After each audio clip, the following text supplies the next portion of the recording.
آپ کی امت یہ 50 نہیں پڑھ سکتی، آپ اسے کم کرائیں. کم کراتے کراتے صرف 5 رہ گئی اور ثواب 50 کا ہے. یعنی اتنی اللہ تعالیٰ نے ہم پر رحمت فرمائی کہ جو حکم دے دیا اس حکم میں تو کمی کر دی لیکن اجر میں کمی نہیں کی. اب اگر کوئی شخص دن کی 5 نمازیں پڑھتا ہے تو 50 کا ثواب کماتا ہے. پھر اسی طرح یہ دین وسعت والا ہے، اس میں بڑی سہولتیں ہیں. مثلاً اگر کوئی شخص وضو نہیں کر سکتا تو تیمم کر لے. اگر کوئی شخص کھڑے ہو کے نماز نہیں پڑھ سکتا تو بیٹھ کے نماز پڑھ لے. جو بزرگ بوڑھے لوگ بیٹھ کے بھی نہیں پڑھ سکتے وہ لیٹ کے بھی اشارے سے پڑھ سکتے ہیں. جو زمین پہ سجدہ نہیں کر سکتا وہ کرسی پہ بیٹھ کے بھی اشاروں سے نماز پڑھ سکتا ہے. یعنی یہ معذور لوگوں کے لیے بات کر رہی ہوں، صحت مند لوگوں کی نہیں کہ ہر کوئی کرسی پہ بیٹھ جائے کہ مجھے مشکل ہوتی ہے نیچے جانے میں. یہ ہمیشہ یاد رکھیے، ان مع العسر یسرا، تنگی کے ساتھ آسانی ہے. اگر آپ اپنے آپ کو روزانہ اچھے طریقے سے نماز، اچھے سجدے اور رکوع کرتے ہیں تو آپ کے جوڑوں میں اتنی فلیکسیبلٹی ہوگی کہ آپ کے لیے بڑی عمر میں پھر موومنٹ آسان ہوگی. اللہ یہ کہ کوئی شدید بیماری ہو تو وہ الگ بات ہے، ورنہ آپ کی موومنٹ آسان ہو، آپ کے لیے سہولت ہوگی. لیکن جو لوگ اچھے بھلے ہوتے ہوئے کرسی پہ بیٹھ جاتے ہیں اور وہ صرف یہ کہتے ہیں کہ مشکل ہے نیچے جانا، تو پھر مشکلات کو ہی جنم دیں گی. اور جو مزہ سجدے میں جا کے آتا ہے، کیونکہ انسان اللہ کے سب سے زیادہ قریب اس وقت ہوتا ہے جب وہ عاجزی اور بندگی کے ساتھ اپنا سر، اپنا ماتھا اور اپنا ناک زمین پہ ٹکاتا ہے، اور اس وقت وہ اللہ کی تسبیح بیان کرتا ہے، سبحان ربی الاعلی کہتا ہے کہ پاک ہے اللہ جو سب سے بلند ہے. پھر اسی طرح یہ دین نرمی والا دین ہے، سہولت والا دین ہے. اس دین میں کوئی تنگی نہیں. اللہ سبحانہ وتعالیٰ فرماتے ہیں وَجَاهِدُوا فِي اللَّهِ حَقَّ جِهَادِهِ هُوَ اجْتَبَاكُمْ وَمَا جَعَلَ عَلَيْكُمْ فِي الدِّينِ مِنْ حَرَجٍ مِلَّةَ أَبِيكُمْ إِبْرَاهِيمَ هُوَ سَمَّاكُمُ الْمُسْلِمِينَ مِنْ قَبْلُ وَفِي هَذَا لِيَكُونَ الرَّسُولُ شَهِيدًا عَلَيْكُمْ وَتَكُونُوا شُهَدَاءَ عَلَى النَّاسِ فَأَقِيمُوا الصَّلَاةَ وَآتُوا الزَّكَاةَ وَاعْتَصِمُوا بِاللَّهِ هُوَ مَوْلَاكُمْ فَنِعْمَ الْمَوْلَى وَنِعْمَ النَّصِيرُ. اور اللہ کے راستے میں جہاد کرو جیسے کہ جہاد کا حق ہے، اسی نے تمہیں چنا ہے اور دین میں تم پر کوئی تنگی نہیں رکھی. یعنی دین کے اندر کوئی ایسا حکم نہیں دیا کہ تم تنگ پڑ جاؤ، مشکل میں پڑ جاؤ. اپنے باپ ابراہیم کی ملت کے مطابق، یعنی یہ وہی دین ہے جو ابراہیم علیہ السلام کا دین تھا. ان سے رب نے کیا فرمایا تھا؟ اذ قال له ربه اسلم قال اسلمت لرب العالمین. اللہ تعالیٰ نے فرمایا کہ اے ابراہیم فرما بردار بن جاؤ، تو انہوں نے کیا کہا؟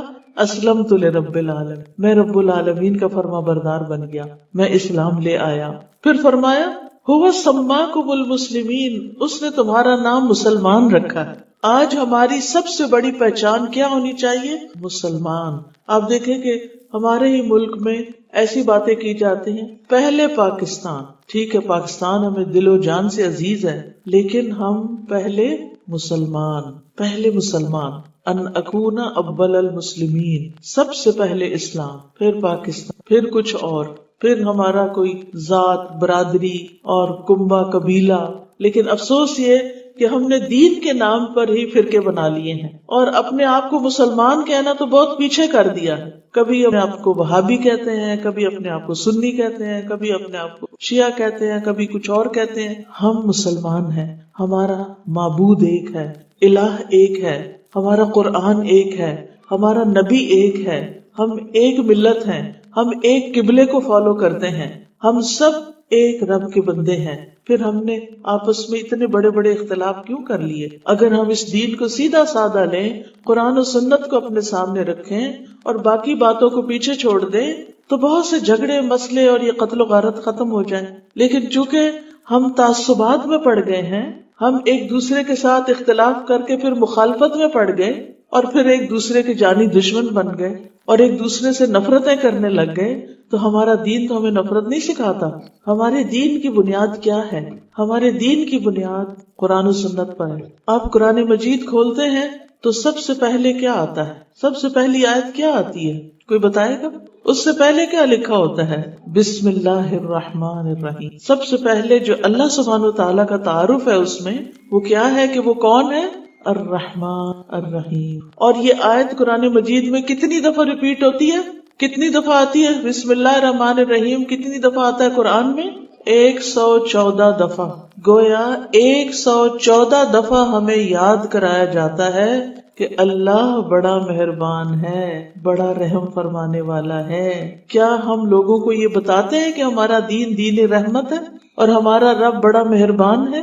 قرآن مجید میں کوئی اور آیت 114 بار نہیں آئی، صرف بسم اللہ 114 دفعہ آئی ہے، اور 114 دفعہ ہمیں بتایا جاتا ہے کہ اللہ کے نام سے شروع کرو جو بڑا ہی مہربان، بار بار رحم فرمانے والا ہے. وہ ہم پر بار بار رحمت کرتے، ہم گناہ کرتے ہیں پھر اس کی طرف جاتے ہیں، پھر وہ توبہ قبول کر لیتا ہے. اگر وہ مہربان نہ ہوتا، اگر وہ رحمان نہ ہوتا، وہ رحیم نہ ہوتا تو کبھی معاف نہ کرتا. جیسے یہ بندوں کا حال ہے نا، ذرا سی ان کے حق میں کوئی کوتاہی ہو جائے تو ہم ان کو معاف نہیں کرتے. ہم منہ سے بول کے کہتے ہیں تو میں تو کبھی نہیں چھوڑوں گی، کبھی نہیں معاف کروں گی. ہم کیسے مسلمان ہیں کہ جو معاف نہیں کر سکتے، جو دوسروں پر رحم نہیں کر سکتے؟ ہمیں تو اس رحم کا، اس ہمدردی کا، اس خیر خواہی کا اتنا زیادہ سبق دیا گیا ہے کہ ایک دوسرے کے ساتھ اچھا سلوک کرو. پھر آپ دیکھیے کہ یہ دین نرمی والا دین ہے اور اس میں سراسر خیر خواہی ہے. رسول اللہ صلی اللہ علیہ وسلم نے فرمایا ان الدین النصیحہ، دین خیر خواہی کا نام ہے. یعنی دیندار کون ہے؟ جس کے دل میں دوسروں کے لیے خیر خواہی ہے، جو دوسروں کی خیر چاہتا ہے. یعنی آپ کیسے دیندار ہیں؟ یعنی ہم نے تو دین کی نشانی کیا رکھی ہوئی ہے کہ اگر آدمی ہے تو اس کی داڑھی ہونی چاہیے تو تب وہ دیندار ہے. ٹھیک ہے، ہونی چاہیے، اس سے انکار کوئی نہیں. عورت ہے تو حجاب پہنا ہوا تو یہ دیندار ہے. ہم ایسے ہی دین والوں کو پہچانتے ہیں نا. ٹھیک ہے، حجاب ہونا چاہیے، لیکن صرف داڑھی اور حجاب ہی دین نہیں ہے. دین اس سے آگے بھی ہے، اور وہ دین کیا ہے؟ خیر خواہی کا نام. ہر ایک کے لیے خیر چاہو، انسانوں کے لیے بھی، حیوانوں کے لیے بھی، بچوں کے لیے بھی، بزرگوں کے لیے بھی، اپنوں کے لیے بھی، پرایوں کے لیے بھی. جو تمہارے ساتھ احسان کرے اس کے ساتھ بھی، جو تمہارے ساتھ برا کرے اس کے ساتھ بھی. سب کی خیر چاہو، سب کے لیے خیر مانگو، سب کا بھلا چاہو، سب میں خیر بانٹو. ہمارا دین ہمیں یہ سکھاتا ہے.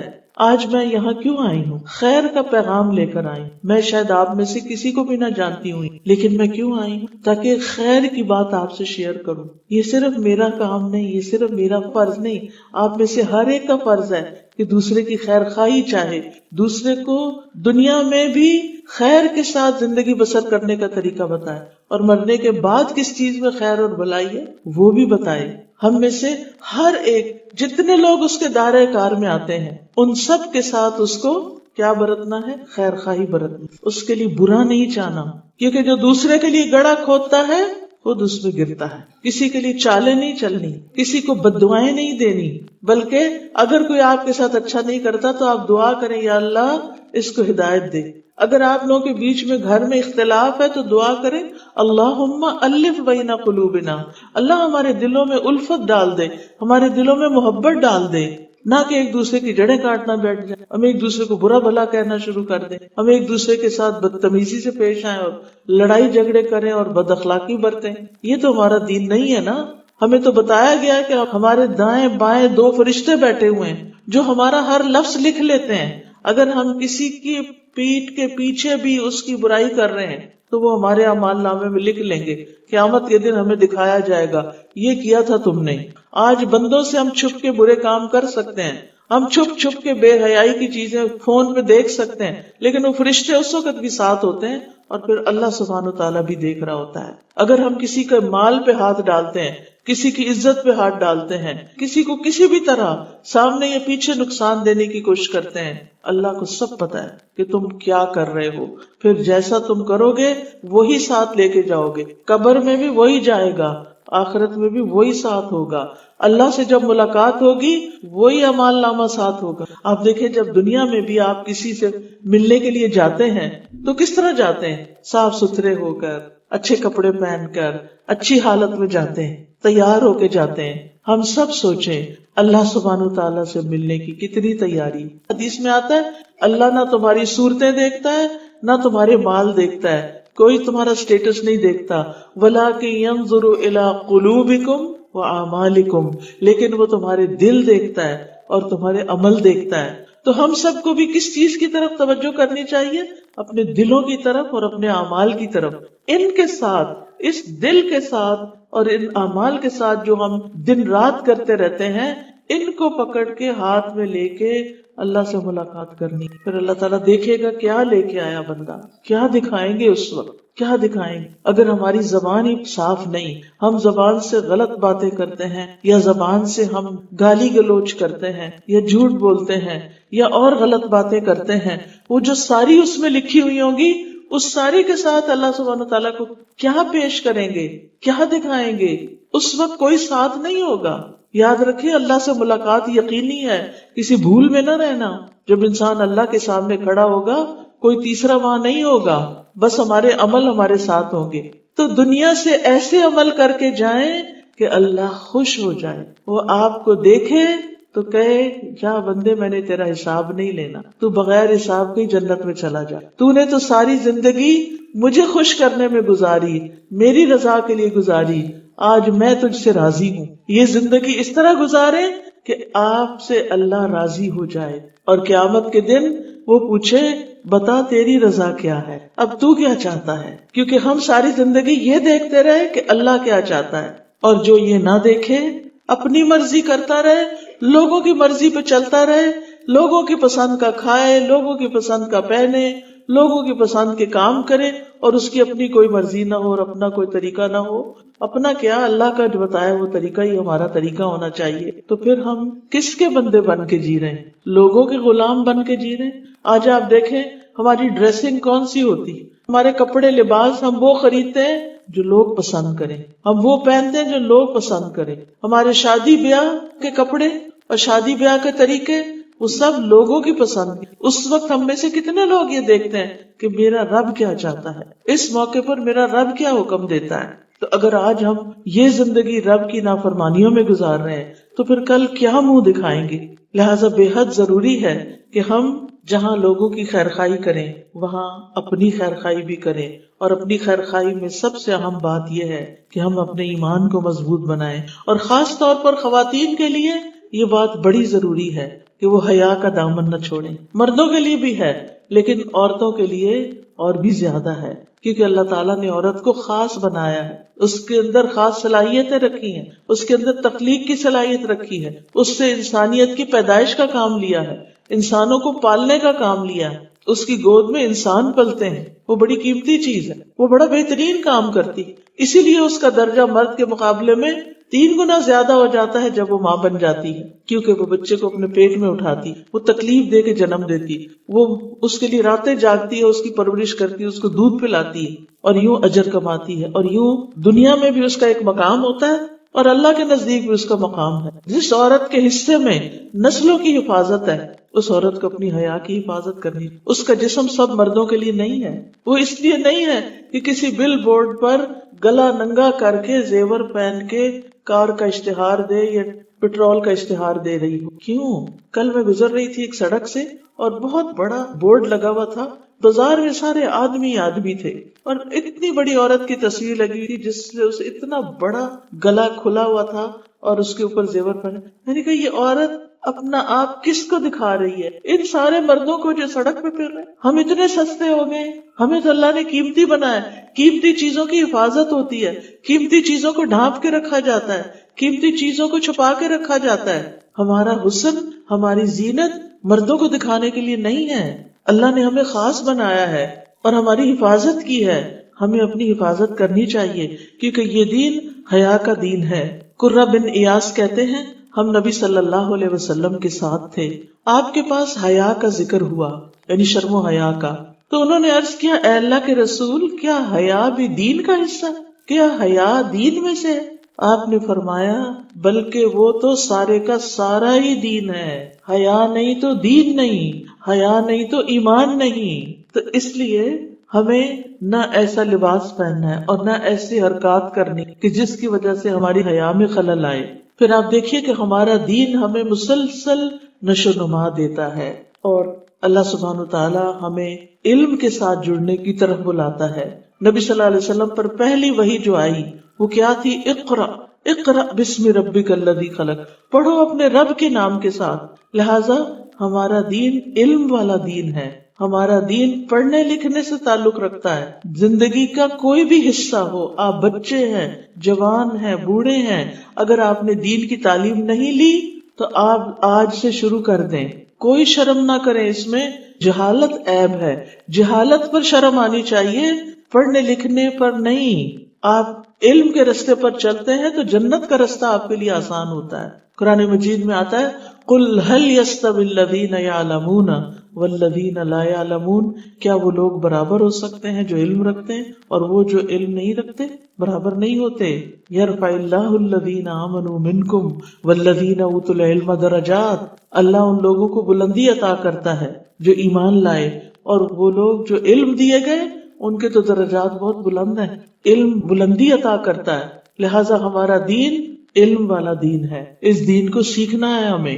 پھر یہ یاد رکھیے کہ دین میں جبر نہیں ہے، یعنی کسی کو زبردستی مسلمان نہیں بنایا جائے گا۔ جو آ گئے ہیں وہ اپنے آپ کو پابند کریں جو اللہ کے احکام ہیں، لیکن کسی اور کو زبردستی اس طرف نہیں لایا جائے۔ اس کی دعوت ضرور دی جائے گی، انسانوں کا بھلا کیا جائے گا، ان کی خیر خواہی کی جائے گی، انہیں بتایا جائے گا کہ اللہ ایک ہے، محمد صلی اللہ علیہ وسلم اللہ کے رسول ہیں، اللہ نے قرآن ہماری ہدایت کے لیے بھیجا ہے، ہمیں ایک دن مرنے کے بعد اللہ کے حضور حاضر ہونا ہے۔ یہ ساری باتیں لوگوں کو پتہ ہونی چاہیے۔ آپ دیکھیں کہ وہ انسان ہی کیا انسان ہے جس کو یہ نہ پتا وہ آیا کہاں سے ہے، جس کو یہ نہ پتا اس نے جانا کہاں ہے۔ اگر سڑک پر کوئی ایک بندہ آپ کو ملے، آپ پوچھے کدھر سے آ رہے ہو، وہ کہ پتا نہیں، آپ پوچھے کدھر جا رہے ہو، وہ کہ پتا نہیں، آپ کہیں گے لگتا ہے کہ یہ شخص پاگل ہے، اس کو پتا نہیں ہے، نہ پتا کہاں سے آئے نہ پتا کہاں جانا ہے۔ ایسے ہی لوگ اپنے گھر کا پتہ بھول جاتے ہیں نا۔ اسی طرح اس دنیا میں ہم پیدا ہو گئے، ہم کھا رہے ہیں، پی رہے ہیں، ہم شادی بیاہ کر رہے ہیں، بچے پیدا کر رہے ہیں، کاروبار کر، سارے کام کر رہے ہیں، یہ نہیں پتا کر رہے کہ ہم آئے کہاں سے ہیں اور ہم نے جانا کدھر ہے۔ آج ہمارے بچے کنفیوز ہیں کہ انسان کی دنیا میں پیدائش کیسے ہوئی تھی۔ وہ آج ڈارون کی تھیوری پڑھ پڑھ کے یہ سمجھے بیٹھے ہیں کہ اللہ نے ہمیں نہیں بنایا بلکہ ہم خود بخود ہی بن گئے ہیں۔ آج آپ دیکھیں جتنے زیادہ بڑے اسکول کالجز میں یونیورسٹیز میں بچے جا رہے ہیں اتنے ہی اپنے دین کے بارے میں زیادہ کنفیوز ہو رہے ہیں، کیونکہ ان کو اس طرح برین واش کیا جا رہا ہے کہ ان کا تعلق اللہ سے نہ رہے، وہ صرف اپنے خواہشات کے بندے بن کے جئیں، بس جئیں اپنی مرضی سے جو چاہیں کریں۔ ہمیں اپنے نفس کی عبادت کے لیے تو نہیں پیدا کیا گیا، ہمیں تو اللہ کی اطاعت کے لیے پیدا کیا گیا ہے۔ لہٰذا ان لوگوں کو جو بالکل نہیں جانتے انہیں بھی بتانا ہے کہ اللہ نے ہمیں بنایا ہے، ایک مقصد کے لیے ہمیں پیدا کیا ہے۔ 4 چیزیں اللہ نے اپنے ہاتھ سے بنائی ہیں۔ نمبر 1 عرش الہی جو ساری مخلوقات کی چھت ہے، باقی ساری چیزیں اس کے نیچے ہیں۔ اللہ سبحانہ وتعالیٰ عرش کے اوپر ہے۔ دوسری چیز جنت عدن، جنت اللہ نے اپنے ہاتھ سے بنائی، جو انسان کے لیے اللہ نے بنائی کہ اچھے کام کر کے آؤ تو یہ تمہارے لیے۔ جنت اللہ سبحانہ وتعالیٰ کی تخلیق میں سے سب سے خوبصورت چیز ہے۔ آدم علیہ السلام کو اللہ نے اپنے ہاتھ سے بنایا تھا، باقی چیزیں کن کہہ کے بنائی، آسمان، زمین، ستارے، سیارے، یہ کلمہ کن سے بنے۔ آدم کو اللہ نے اپنے ہاتھ سے بنایا، اور آدم کو اللہ تعالیٰ نے سب سے زیادہ عزت دی۔ وَلَقَدْ كَرَّمْنَا بَنِي آدم اور اس کی اولاد کو اللہ نے عزت بخشی۔ اور پھر قلم کو اللہ نے اپنے ہاتھ سے بنایا۔ سبحان اللہ، یہ 4 چیزیں ایسی ہیں جن کو اللہ نے عزت دی ہے، ان کی بہت بڑی اہمیت ہے۔ ان میں سے ایک ہم انسان ہیں۔ انسانوں کو کیا کرنا چاہیے؟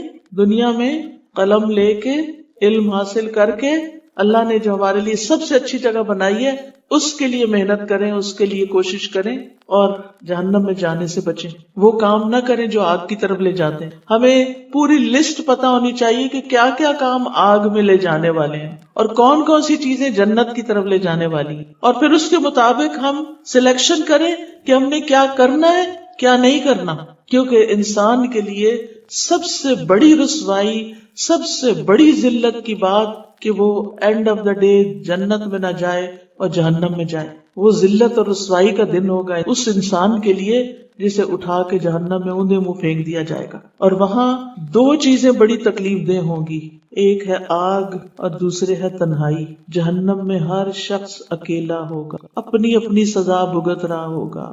دنیا میں بھی آپ دیکھیں کہ جب آپ اکیلے رہ جاتے ہیں تو آپ کو وحشت شروع ہو جاتی. وہ لوگ جن کے سارے بچے پڑھ لکھ کے کہیں نہ کہیں دور باہر چلے گئے اور وہ گھر میں اکیلے ہیں تو ان کے دل کیسے تڑپتے ہیں.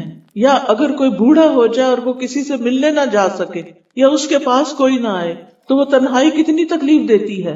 یا پھر انسان کسی اسپتال میں پڑا ہو یا کہیں بھی تو یاد رکھیں تنہائی کا دکھ بہت بڑا دکھ ہوتا ہے. اسی لیے آپ دیکھیں کہ قرآن مجید میں جہاں جنت کی آیتیں آتی ہیں وہاں خالدین فیہا آتا ہے اور جہنم والوں کے ساتھ خالدن آتا ہے، سنگولر سیگا آتا ہے. ہر بندہ اکیلا ہوگا، کوئی کسی کی بات نہیں سنے گا، روئیں گے، چیخیں گے، چلائیں گے، کوئی ان کی فریاد نہیں سنے گا. ہر شخص کو اپنی پڑی ہوگی میں کسی طرح یہاں سے نکل جاؤں، لیکن جب کبھی وہ نکلنے کی کوشش کریں گے دوبارہ اسی میں ڈال دیے جائیں. وہ ایسی جیل ہے، اتنی نیچے ہے کہ اس کے اوپر چڑھ کے باہر نکلنا بھی مشکل ہے. تو اس لیے اس بڑی تکلیف سے، اس بڑی سزا سے، اس بڑی مصیبت سے بچنے کی فکر کرنی ہے ہمیں. آپ کو پتا ہے حضرت عمر رضی اللہ عنہ کتنے بڑے انسان تھے، کتنے نیک اور کتنے عدل والے. وہ جہنم کے خوف سے اتنا روتے تھے کہ ان کی آنکھوں کے ساتھ یہاں 2 لکیریں بن گئی تھی رو رو کے کہ کہیں مجھے نہ جہنم میں پھینک دیا جائے. نیک سے نیک صحابہ جو تھے وہ اس بات پہ پریشان ہوتے تھے کہ کہیں ہم جہنم میں نہ جائیں. تو یاد رکھیے یہ دین ہماری ضرورت ہے جو ہمیں زندگی گزارنے کا طریقہ سکھاتا ہے. دین اللہ کی ضرورت نہیں ہے، اللہ کو ہماری عبادت نہیں چاہیے. اللہ نے ہمیں اصلاً جنت کے لیے پیدا کیا ہے، لیکن ہمارا دشمن شیطان ہمیں جہنم کی طرف لے جانا چاہتا ہے. لہٰذا وہ برے کاموں کو خوبصورت بنا کے دکھاتا ہے اور ہم اللہ کی نافرمانی کر بیٹھتے ہیں. تو دین ہماری ضرورت ہے، دین اللہ کی مہربانی ہے ہم پر، دین ہماری فطرت کے عین مطابق ہے. اللہ جس سے بھلائی کا ارادہ کرتا ہے اسے دین کی سمجھ دے دیتا ہے. من یرد اللہ بہ خیرا یفقہہ فی الدین. ہر بچہ دین پر، اسلام پر پیدا ہوتا ہے. حدیث میں آتا ہے ہر پیدا ہونے والا بچہ فطرت اسلام پہ پیدا ہوتا ہے، پھر اس کے والدین اسے یہودی، نصرانی یا مجوسی بنا لیتے ہیں، وہ اس کو اور چیزیں سکھا دیتے ہیں. ہمارا دین درست رستے کی طرف رہنمائی کرنے والا. دین پر چلنے میں ہی اصل زندگی، انسان زندگی کو انجوائے کرتا ہے، کیونکہ دین پہ چلنے والوں کے دل پرسکون ہوتے ہیں، کیونکہ وہ جانتے ہیں کہ اللہ ہر چیز پہ قادر ہے، اللہ میری مدد کرے گا. وہ اللہ پہ توکل کرنا جانتے ہیں، وہ اللہ سبحانہ وتعالی کے اوپر اتنا یقین رکھتے ہیں کہ ہمارا رب ہمیں تنہا نہیں چھوڑے گا. وہ غم میں بھی اس کو پکارتے ہیں، وہ خوشی میں بھی اس کا شکر ادا کرتے ہیں. وہ جانتے ہیں کہ وہ دیکھ رہا ہے، ہمارے پہ کوئی زیادتی کرے گا تو وہ خود بدلہ لے لے گا. تو اس دین پر عمل کرنے میں دنیا میں بھی کامیابی ہے اور آخرت میں بھی کامیابی ہے اور قبر میں بھی کامیابی ہے. آپ سب کو یہ تو پتا ہے نا کہ جب انسان قبر میں جاتا ہے تو کیا ہوتا ہے. اس وقت میں آپ کے سامنے سنن نبی داؤد کی ایک حدیث رکھ رہی ہوں.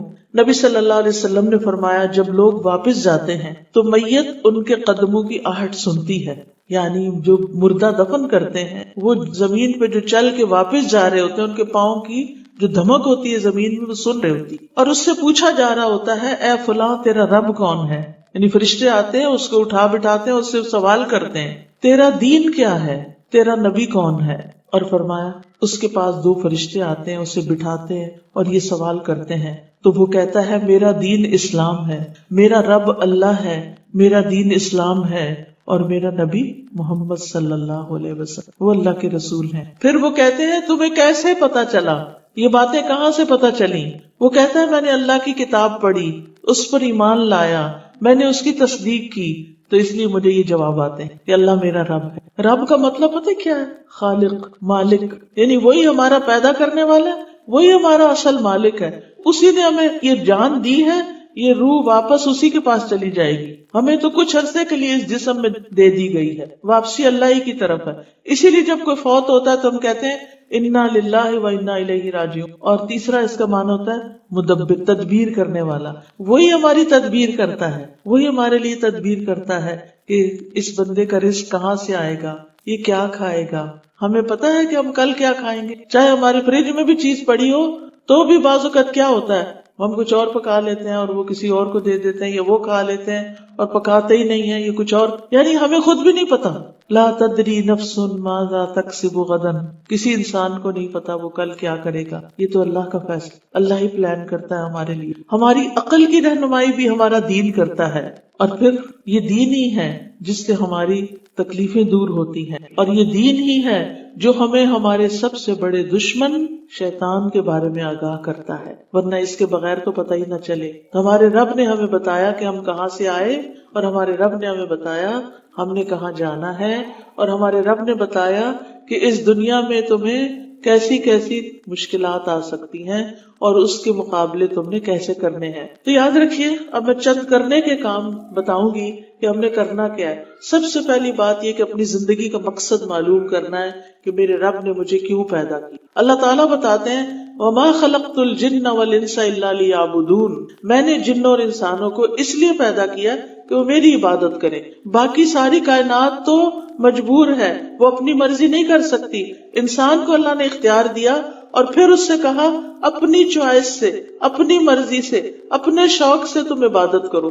لہذا ہم سے عبادت کے بارے میں سوال کیا جائے گا. قیامت کے دن جب اللہ سے ملاقات ہوگی، پہلا سوال کیا ہوگا؟ کس چیز کا ہوگا؟ نماز. سب کو پتا ہے نماز کا ہوگا. اگر ہم اس زندگی میں اپنی نمازیں پوری کرتے ہیں، اس کی پابندی کرتے ہیں، تو جواب دینا آسان ہو. وہ لکھا ہوا ہوگا اس کی ساری نمازیں پوری ہیں. اور اگر نمازیں چھوڑ دیتے ہیں، نمازیں ڈیلے کرتے ہیں، نمازیں ڈھنگ سے نہیں پڑھتے، طریقہ ہی نہیں آتا پڑھنے کا، تو پھر کیا لکھا ہوگا؟ اس بندے نے نماز کا کوئی حق ادا نہیں کیا. کیا شاباش ملے گی اس پر؟ جو بندہ جس کام کے لیے آیا تھا وہ کر کے ہی نہیں گیا، تو واپس اپنے مالک کے پاس جب جائے گا تو مالک کیا کہے گا؟ کدھر ہے نمازیں؟ کیا جواب دیں گے؟ وہ میرے کام تھے، وہ میرے کپڑے پاک نہیں تھے، طرح طرح کے جو ہم بہانے کرتے ہیں. نہیں، یہ بہانے وہاں نہیں چلیں گے. یہ بہانے ہم انسانوں کے سامنے تو رکھتے ہیں، انسانوں کے سامنے آپ یعنی کہ اپنی مزدوری بتا دیتے ہیں، لیکن یاد رکھیے اللہ کے سامنے یہ بہانہ نہیں چلے گا. پھر اسی طرح جو اور باتیں ہم پر فرض کی گئی ان کے بارے میں پوچھا جائے گا، اور اگر پوری نہیں ہوگی، اگر فرض پورے نہیں ہوئے تو نفل سے پورا کیا جائے گا. کچھ لوگ تو نفل ہی نہیں پڑھتے، خالی فرض پڑھ کے اٹھ جاتے. پہلے تو ان کا دل ہی نہیں لگتا نا نماز پڑھیں، مصیبت کے مارے جاتے ہیں اور جلدی سے 4 فرض پڑھ کے اٹھ جاتے ہیں. اللہ کا اتنا بھی حق نہیں کہ اس کے لیے ہم تھوڑا سا ٹائم نکالیں. اگر نہیں دل کرتا تو اللہ سے دعا کریں، یا اللہ مجھے نماز کا شوق دے، اللہ نماز کو میری آنکھوں کی ٹھنڈک بنا دے، اللہ مجھے نماز کی محبت دے دے، اللہ میرے لیے نماز آسان کر دے. تو اس لیے آپ سب نے اپنی نمازوں کی پابندی کرنی، کیونکہ اللہ نے پہلا سوال اس کا پوچھنا، اور جس کی نماز ٹھیک ہو جائے گی اس کا سب کچھ ٹھیک ہو جائے گا. پھر آپ دیکھیں لیعبدونی کا ایک معنی اور بھی کیا گیا ہے، اور وہ ہے لیعرفونی، کہ لوگ مجھے پہچانے. ہمیں اس دنیا میں رہ کر اللہ تعالیٰ کی پہچان کرنی ہے، اور پہچان کر کے اللہ پر ایمان لانا ہے. اللہ کی پہچان قرآن مجید سے ہوتی ہے. اللہ کون ہے وہ قرآن مجید ترجمے کے ساتھ پڑھیں گے تو پتا چلے گا. پھر اللہ کی پہچان ہوتی ہے کائنات کی قدرت کی نشانیاں دیکھ کر. پھر آپ دیکھیں کہ تمام انبیاء کی طرف جو وحی کی گئی وہ کس بات کی تھی؟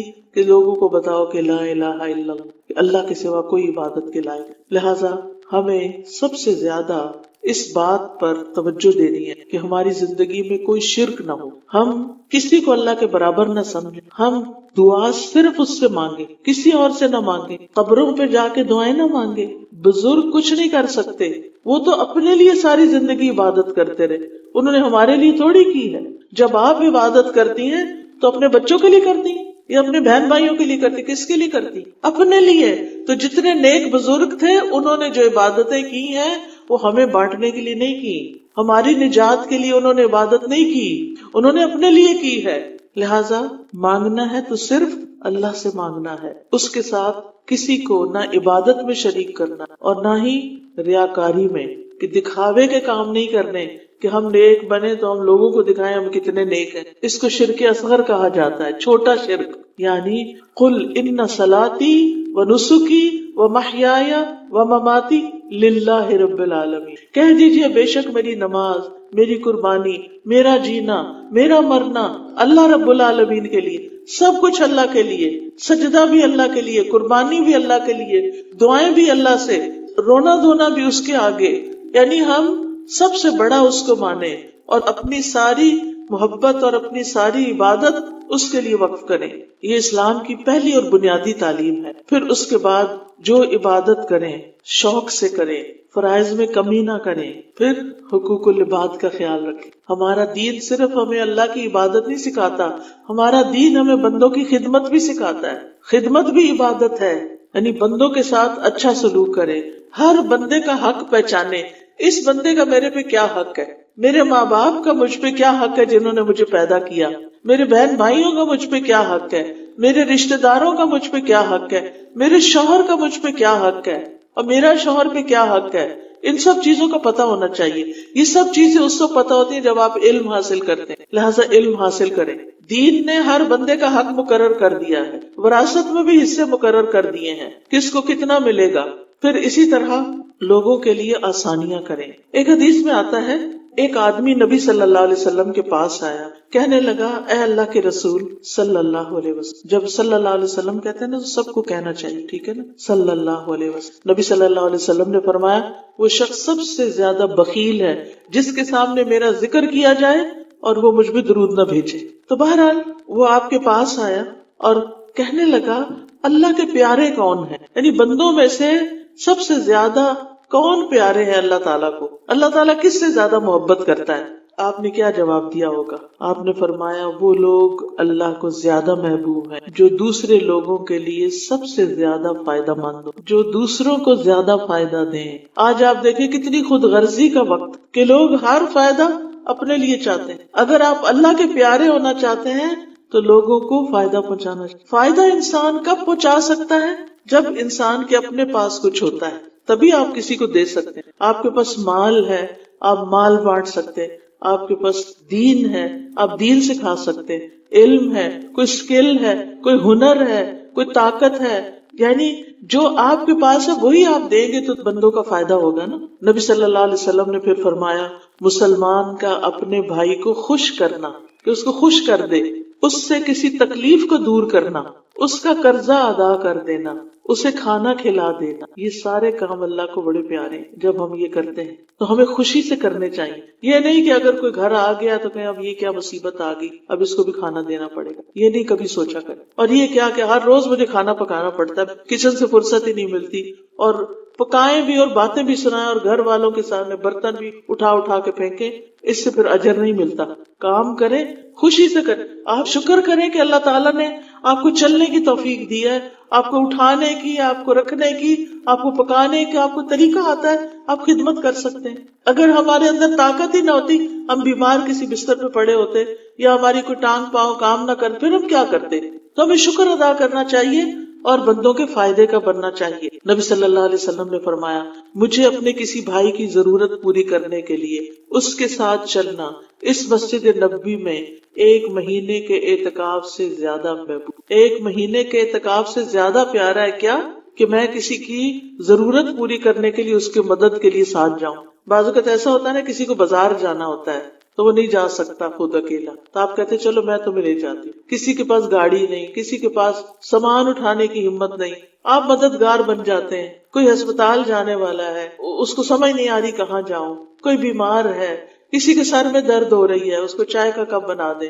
یعنی کوئی بھی چیز ہو سکتی ہے کہ آپ کسی کی مدد کے لیے اس کے ساتھ جا سکتے ہیں. پھر آپ نے فرمایا جس نے اپنے غصے کو روک لیا، جس نے اپنے غصے کو روک لیا اللہ تعالیٰ اس کی خامیوں پہ پردہ ڈال دے گا. اور جو آدمی اپنے غصے کو نافذ کرنے کی طاقت کے باوجود پی گیا، یعنی وہ غصہ کر سکتا تھا، اس نے غصہ نہیں کیا، اللہ تعالیٰ قیامت کے دن اس کے دل کو امیدوں سے بھر دے گا. جو اپنے بھائی کے ساتھ اس کی ضرورت پوری کرنے کے لیے چلا، اللہ تعالیٰ اس کو اس دن ثابت قدم رکھے گا جس دن قدم ڈگمگا جائیں گے. قیامت کے دن ثابت قدمی نصیب ہوگی اس کو. رسول اللہ صلی اللہ علیہ وسلم نے فرمایا ہر دن جس میں سورج طلوع ہوتا ہے ہر آدمی کے جوڑ پہ صدقہ واجب ہوتا ہے. 2 آدمیوں کے درمیان عدل کرنا صدقہ ہے. آدمی کو اس کی سواری پہ سوار کرنا صدقہ ہے. کچھ لوگ گھوڑے پہ نہیں بیٹھ سکتے، کچھ لوگ گاڑی پہ نہیں بیٹھ سکتے، آپ ان کی مدد کرتے ہیں بٹھانے میں. اس کا سامان اٹھانا، یعنی بعض اوقات بزرگ ہو جاتے ہیں نا، بڑی عمر کے لوگ، تو اپنا بیگ نہیں اٹھا سکتے، اپنا سامان نہیں اٹھا سکتے، تو کسی کا سامان اٹھا لینا، اس کے سامان کو سواری سے اتارنا. بعض اوقات ایسا ہوتا ہے نا کہ گاڑی لا کے ابا جی نے پارک کی اور کہا بچوں سامان اٹھاؤ، ہم کیوں اٹھائیں؟ نہیں، خوشی سے اٹھائیں کہ گاڑی سے خالی کرنی ہے. یہ بھی صدقہ ہے. پاکیزہ بات کرنا صدقہ ہے. نماز کی طرف چل کر جانے میں ہر قدم صدقہ ہے، اور راستے سے تکلیف دہ چیز ہٹا دینا بھی صدقہ ہے. یہ سارے صدقے ہیں. بعض اوقات ہم کہتے ہیں او ہمارے پاس پیسے نہیں, ہم کیسے صدقہ کریں. یہ سارے کام صدقہ بن جاتے ہیں اگر اللہ کی رضا کے لیے کریں اور اس میں کوئی ریاکاری نہ ہو. اور جو شخص کسی مصیبت زدہ کی مصیبت دور کرے گا, اللہ قیامت کے دن کی مصیبتوں میں سے اس کی کوئی مصیبت دور فرما دے گا. اور جو کسی مسلمان کے عیب کو چھپائے گا, اللہ تعالیٰ اس کے عیب چھپا دے گا. پھر اسی طرح ہمارا دین ہمیں روکتا ہے کہ ایک دوسرے سے حسد نہ کریں. اللہ نے اگر کسی کو ہم سے زیادہ دیا ہے نا, ہم خوش ہوں, شکر ہے اس کے پاس ہے, اس کو مبارک دیں. اور اگر اللہ نے ہمیں کوئی چیز نہیں دی اور ہماری بہن کو دے دی, بھائی کو دے دی, اس پہ اس سے ناراض نہ ہو. یہ اللہ کی تقسیم ہے. اگر آپ ناراض ہیں تو پھر اللہ سے ناراض ہیں جس نے ان کو دیا ہے. رزق کون دیتا ہے؟ کون دیتا ہے رزق؟ اللہ دیتا ہے نا. تو اگر اللہ نے کسی کو ہم سے زیادہ دے دیا تو ہم کیوں ناراض ہو رہے ہیں؟ ہمیں خوش ہونا چاہیے, ہمیں دعا کرنی چاہیے اللہ اس کو نصیب کرے, اور ہمیں اللہ اپنی جناب سے دے, کسی کا چھین کے ہمیں نہ دے, ہمیں اپنے پاس سے دے. اللہ کے پاس زیادہ ہے یا بندوں کے پاس زیادہ ہے؟ اللہ کے پاس زیادہ ہے. لہذا وَاسْأَلُوا اللَّهَ مِن فَضْلِهِ, اللہ سے اس کے فضل کا سوال کرو. پھر ہمارا دین ہمیں آپس میں ایک دوسرے سے محبت کا حکم دیتا ہے. رسول اللہ صلی اللہ علیہ وسلم نے فرمایا, تم جنت میں داخل نہیں ہو سکتے جب تک تم ایمان نہ لاؤ, اور تم ایمان نہیں لا سکتے جب تک آپس میں محبت نہ کرو.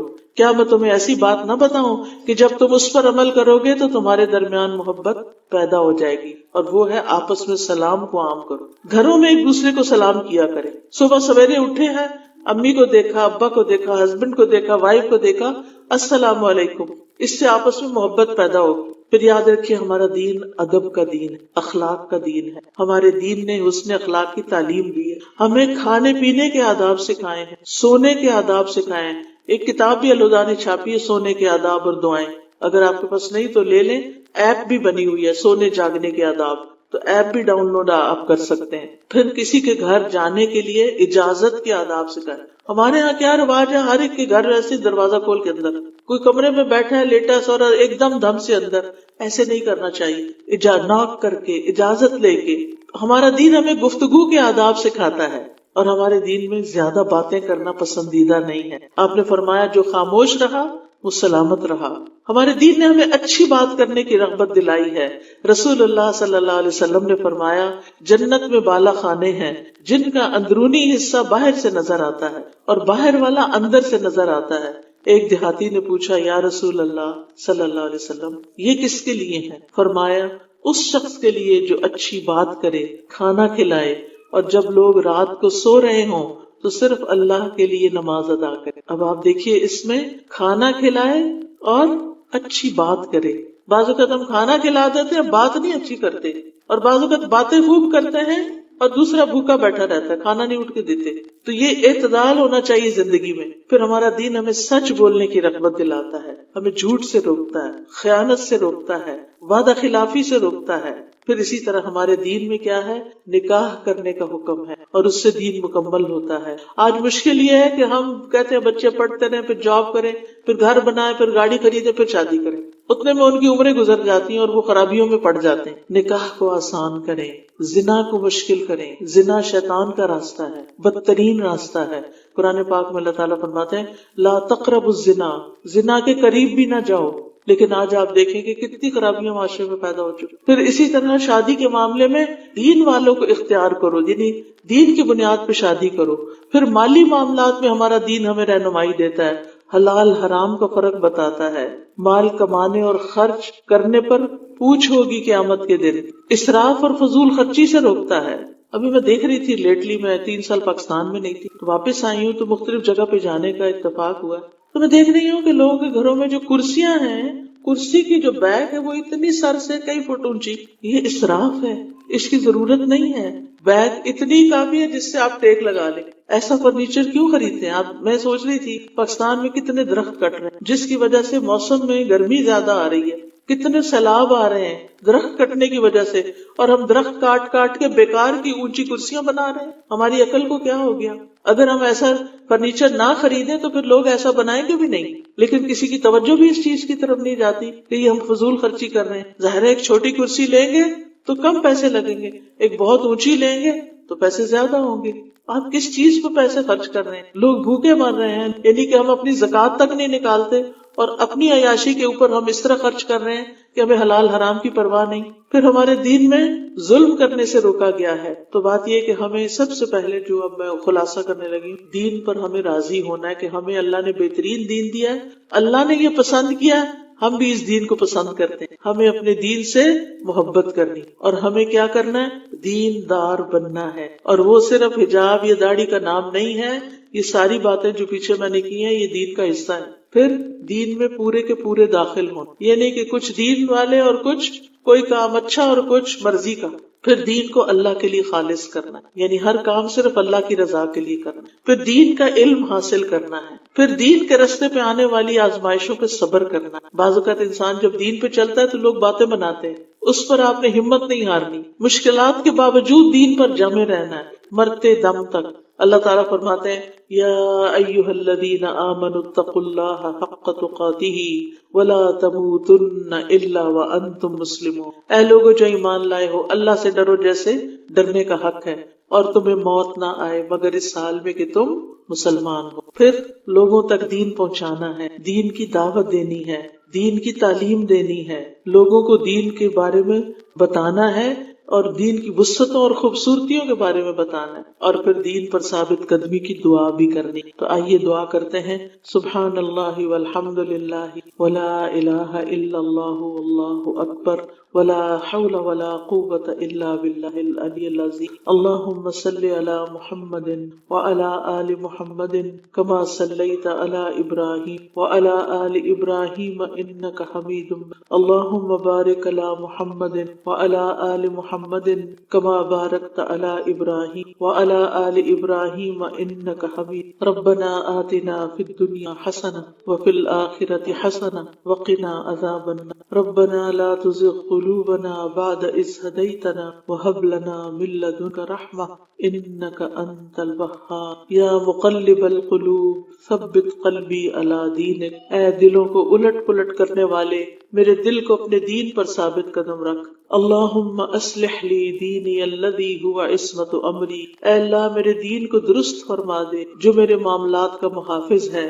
واصلح لی دنیای التی ہی معاشی. اور میری دنیا کو بھی درست کر دے جس میں میرا معاش ہے. وَأَصْلِحْ لِي آخِرَتِي الَّتِي فِيهَا مَعَادِي. اور میری آخرت کو درست کر دے جس میں مجھے واپس لوٹنا ہے. وَاجْعَلِ الْحَيَاةَ زِيَادَةً لِّي فِي كُلِّ خَيْرٍ. اور میری زندگی کو ہر بھلائی میں میرے لیے زیادتی کا باعث بنا دے. وَاجْعَلِ الْمَوْتَ رَاحَةً لِّي مِن كُلِّ شَرٍ.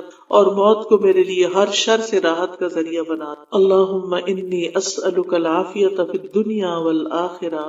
اللہم انی اسألک العفو والعافیۃ فی دینی ودنیای وأہلی ومالی. اللہم استر عوراتی وآمن روعاتی.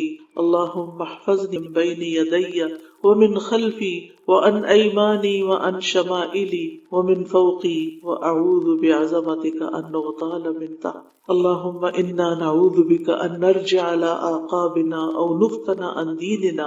اے اللہ ہم اس سے تیری پناہ لیتے ہیں کہ الٹے پاؤں لوٹ جائیں یا اپنے دین کے متعلق کسی فتنے میں مبتلا ہوں. یا اللہ ہمیں دین پر زندہ رکھ، ہمیں دین پر ہی موت دے اور تو ہم سے راضی ہو جا. اللہ ہمارے بچوں کو ہدایت دے، اللہ انہیں ہماری آنکھوں کی ٹھنڈک بنا دے، اللہ انہیں دین و دنیا کی آخرت کی کامیابیاں عطا فرما. یا رب العالمین تمام مسلمانوں کے اندر کی نفرتیں اور فرقہ واریت دور کر دے. یا اللہ آپس کی محبتیں عطا کر دے. اللہ خاندانوں کے اندر باہم محبتیں عطا کر دے. اللہ جن گھروں کے اندر میاں بیوی کا اختلاف ہے یا اللہ اسے دور کر دے. یا رب العالمین بچوں کے اوپر اپنی رحمت فرما، انہیں اپنے ماں باپ کے ساتھ پلنے کی توفیق دے. یا رب العالمین جن بچوں کی شادی نہیں ہوئی اللہ ان کی شادیاں ہو جائیں. یا رب العالمین جو بیمار ہیں انہیں صحت ہو جائے، جو دکھی ہیں ان کے دکھ دور فرما. یا اللہ اس حال میں جتنی بھی بہنیں آئیں سب کا آنا قبول فرما، جنہوں نے اس کا انتظام کیا انہیں اس کی بہترین جزا عطا فرما. یا رب العالمین ان سب کے دلوں میں جو دعائیں ہیں، نیک تمنائیں ہیں، یا اللہ ان کو پورا فرما. یا اللہ یہ محروم نہ جائیں. اللہ ہم سب کی بخشش فرما دے. اللہ ہمیں علم کا شوق دے دے، علم کی محبت دے دے، عمل کی توفیق دے دے، برائیوں سے بچا لے، ہمارا اخلاق بہترین کر دے. ہمیں جو تو نے صلاحیتیں دی ہیں ان کو صحیح طور پر استعمال کرنے کی توفیق دے دے.